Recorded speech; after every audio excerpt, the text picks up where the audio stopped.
વૈષ્ણવજન તો તેને કહીએ,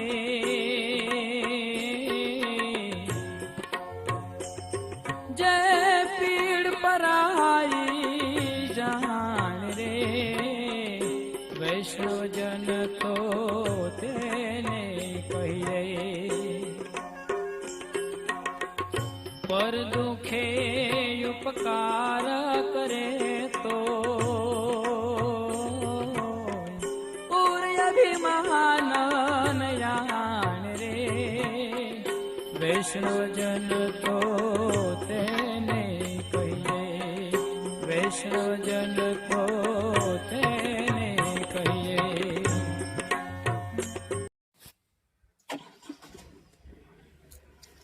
જય ગૌ માતા, જય શંકર ભોળાનાથ જટાધારી. લાડવા ગ્રુપ તરફથી દાનમાં આવેલ ગૌગ્રાસ અશોકભાઈ હસ્તક અચ્યુતમ ગૌશાળામાં